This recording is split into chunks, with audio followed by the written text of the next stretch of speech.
திரையில் எந்த ஒரு ஃபார்முலாவை பின்பற்றினாரோ அதே மாதிரியான ஒரு தனித்துவமான ஒரு நடிப்பை தான் பெரிய திரையிலும் வந்து பின்பற்றி இருந்தார். குறிப்பாக வேலைன்னு வந்துட்டா வெள்ளக்காரன் படத்துல இடம் பிடித்த அவருடைய நகைச்சுவை காட்சி என்பது யூடியூப் மூலமாக பல பிரபலமான ஒரு காமெடியாக வந்து மாறி இருந்தது. குறிப்பாக காலையில 6 மணி என்று அந்த தொடங்கக்கூடிய அந்த நகைச்சுவை காட்சி என்பது ரசிகர்கள் மத்தியில் பெரும் வரவேற்பை பெற்றது. அதே போல தனுஷுடன் மாறி படத்தில் முழுமையாக வந்து அவர் வருவார், படம் முழுவதும் வருவார். அவர் தனுஷ் மற்றும் ரோபோ சங்கருடைய அந்த காட்சிகள் என்பது இன்றும் பிரபலமாக இருக்கிறது. அதே போல அஜித்துடைய அந்த விஸ்வாசம் திரைப்படத்தில மெரட் என்ற கதாபாத்திரத்துல நடித்திருப்பார். அந்த கதாபாத்திரமும் நல்ல ஒரு பெரிய வரவேற்பு பெற்ற ஒரு கதாபாத்திரமாக அவருடைய அந்த சினிமா வாழ்க்கைக்கு ஒரு அடுத்த கட்டத்துக்கு கொண்டு போகக்கூடிய ஒரு கதாபாத்திரமாக கூட வந்து அமைந்தது. அதன் பிறகு ஏராளமான அந்த திரைப்படங்களில் நடித்து வந்தார். திரைப்படங்கள் நடிப்பது மட்டுமில்லாமல் சின்ன துறையிலும் வந்து நடித்து சில நிகழ்ச்சிகளில் வந்து நடுவராக பங்கேற்று வந்தார். இந்த நிலையில்தான் கடந்த 1 ஆண்டுகளுக்கு முன்பு அவருக்கு வந்து ஒரு உடல்நல குறைவு ஏற்பட்டது. குறிப்பாக பார்த்தீர்கள் என்றால் மஞ்சக்காமலை நோய் வந்து அவருக்கு வந்து பாதிப்பு ஏற்பட்டது. அதன் மூலமாக பார்த்தீர்கள் என்றால் அவருடைய உடல் எடை வந்து குறைந்து மெலிந்து காணப்பட்டார். என்ன ரோபோ சங்கர் இப்படி ஆகிவிட்டார் என்றெல்லாம் பலரும் வந்து கேள்வி எழுப்பி வந்தனர். அப்போதான் அவருக்கு வந்து மஞ்சக்காமலை நோய் இருப்பது தெரிய வந்து அவர் சிகிச்சை எடுத்து வந்து கொண்டிருந்தார். அதுக்கு பிறகு அதிலிருந்து மீண்டும் தமிழ் சினிமாவில் வந்து நடிக்க தொடங்கியிருந்தார். ரொம்ப உற்சாகமாக பல படங்களில் நடித்து வந்தார். 2 நாட்களுக்கு முன்பு, அதாவது திங்கட்கிழமை கூட அவருடைய அந்த புதிய படத்துடைய படப்பிடிப்பு வந்து அந்த பூஜை நடைபெற்றது. அதில் கலந்து கொண்டு உற்சாகமாக பேட்டி அளித்தார். அதற்கு பிறகு செவ்வாய்க்கிழமையில் தான் அந்த படப்பிடிப்பு நடந்தது. அப்போதுதான் அந்த பாதிப்பு ஏற்பட்டு மயங்கி அந்த படப்பிடிப்பு தளத்திலே விழுந்து அங்கிருந்து சிகிச்சைக்காக கொண்டு செல்லப்பட்டிருந்தார். அவருக்கு 2 நாட்களாக தீவிர சிகிச்சை பிரிவில் வந்து அவருக்கு சிகிச்சை அளிக்கப்பட்டு வந்தது. இந்த நிலையில் தான் சிகிச்சை பலனின்றி இன்று அவர் வந்து காலமாகி இருக்கிறார்.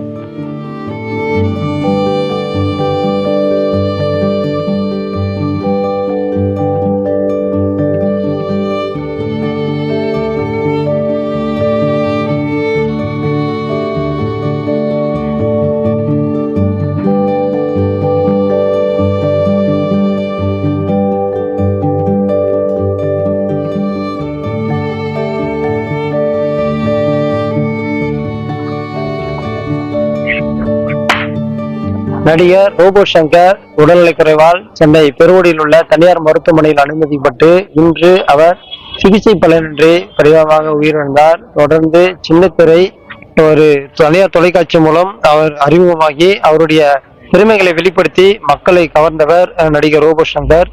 சின்னத்திரையில் பிரபலமான இவர் திரைப்படங்களிலும் தொடர்ந்து நடிக்க தொடங்கினார். குறிப்பாக நடிகர் அஜித் குமார், சூர்யா, விஷ்ணு விஷால் உள்ளிட்ட முக்கிய நடிகர்களுடன் இவர் நடிக்க தொடங்கினார். தனுஷுடன் மாறி உள்ளிட்ட முக்கிய படங்களிலும் நடித்து தனது நடிப்பின் காரணமாக மக்களையும் ரசிகர்களையும் கவர்ந்தார் நடிகர் ரோபோ சங்கர் என்று சொல்லலாம். இப்படி சின்ன திரையில் தனது வாழ்க்கையை தொடங்கி பெரிய திரையில் தனது ரசிகர்களை கவர்ந்து ஈர்த்த நடிகர் ரோபோ சங்கர் கடந்த சில தினங்களுக்கு முன்பு செவ்வாய்க்கிழமை என்று இந்த துறைப்பாக்கம் அருகே ஒரு புதிய படப்பிடிப்பு கார்ஜில்லா என்ற ஒரு புதிய படப்பிடிப்புக்காக அங்க வந்தபோது அவர் உடல்நலக்குறைவால் அங்கு மயங்கி விழுந்து அதனால் அந்த அருகில் உள்ள தனியார் மருத்துவமனையில் அனுமதிக்கப்பட்டார். அந்த அனுமதிக்கப்பட்ட நாளிலிருந்து நேற்றும் இன்றும் தீவிர சிகிச்சை பிரிவில் வைத்து அவரை தீவிரமாக மருத்துவர்கள் கண்காணித்து வந்தார். இந்த நிலையில் இன்று இரவு சுமார் 8:30 மணி அளவில் அவர் சிகிச்சை பலனின்றி பெரிதமாக உயிரிழந்தார். இந்த சம்பவம் திரைத்துறை மத்தியில் பெரும் ஒரு சோகத்தை ஏற்படுத்தி என்றே சொல்லலாம். திரைப்படத்தில் நகைச்சுவை மூலம் மக்களை அதிக அளவு கவர்ந்தவர் என்று சொல்லலாம். நகைச்சுவைக்கு என பல நடிகர்கள் இருந்தாலும் வரும் தற்போதைய காலத்தில் நகைச்சுவை மூலம் மக்களை அதிக அளவு ஈர்த்தவர் நடிகர் ரோபோ சங்கர் என்று சொல்லலாம். பல குரலில் பேசி மக்களை ஈர்க்கக்கூடிய ஒரு திறமையான நடிகர் ரோபோ சங்கர் என்றே சொல்லலாம். அந்த அளவுக்கு தனது தனியார் தொலைக்காட்சியில் தனது வாழ்க்கையை துவங்கிய ரோபோ சங்கர் பெரிய திரையிலும் நடித்து மக்களை கவர்ந்து மிகப்பெரிய ஒரு நடிகராக வலம் வந்தார் என்றே சொல்லலாம். தொடர்ந்து நடிப்பதில் அவர் பிஸியாக இருந்த இந்த நிலையில்தான் அவருக்கு உடல்நலக்குறைவு ஏற்பட்டது. அந்த உடல்நலக்குறைவால் மருத்துவமனையில் அனுமதிக்கப்பட்டு தற்போது சிகிச்சை பலனின்றி உயிரிழந்த சம்பவம் அவருடைய உறவினர்கள் மத்தியிலும் அவருடைய குடும்பத்தினர் மத்தியிலும் மட்டுமல்லாமல் சோகத்தை திரைத்துறை மத்தியிலும் வெறும் சோகத்தை ஏற்படுத்தியது என்றே சொல்லலாம். மதுரையில் பிறந்து ரோபோ சங்கர் தனியார் தொலைக்காட்சி ஒன்றின் மூலம் அறிமுகமாகி அதில் கலந்து கொண்ட ஒரு நிகழ்ச்சியில் கலந்து கொண்டு தனது திறமையை வெளிப்படுத்தி அதன் மூலம் சின்ன திரையில் காலடி வைத்த நடிகர் ரோபோ சங்கர் பெரிய திரையிலும் தனது திறமையை வெளிப்படுத்தி மக்களை கவர்ந்தவர் என்றே சொல்லலாம். அந்த அளவுக்கு நடிப்பில் மிகவும் ஆர்வம் கொண்டவர், பல குரலில் பேசி மக்களை கவர்ந்தவர் என்றே சொல்லலாம். பல குரலில் பேசும் அவர் தத்துருவமாக நடிகர்களின் குரலில் பேசி அசத்துவது அவருடைய ஒரு மிகச்சிறந்த ஒரு நடிப்பு என்றே சொல்லலாம். அந்த அளவிற்கு பல குரலில் பேசக்கூடிய நடிகர் ரோபோ சங்கர் பல குரலில் மட்டும் பேசி அரசாமல் அவருடைய நடிப்பு திறமையிலும் மக்களை கவர்ந்தவர் என்றே சொல்லலாம். அந்த அளவிற்கு ஒரு நல்ல ஒரு நடிகர் ரோபோ சங்கர். இவர் அஜித் உடன் விஸ்வாசம், நடிகர் தனுஷுடன்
பர்சனலாகவும் ப்ரொஃபஷனலாகவும் எனக்கு நோ மோர்ன்றத எந்த விதத்துலையும் ஏற்றுக்கவே முடியல.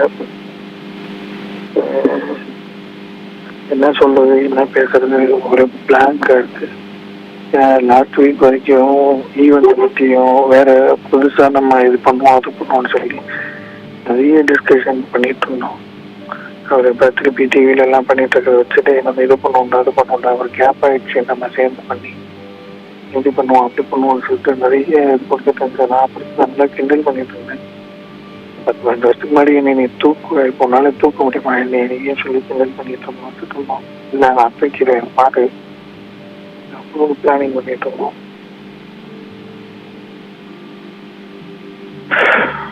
சொல்றது இல்லை.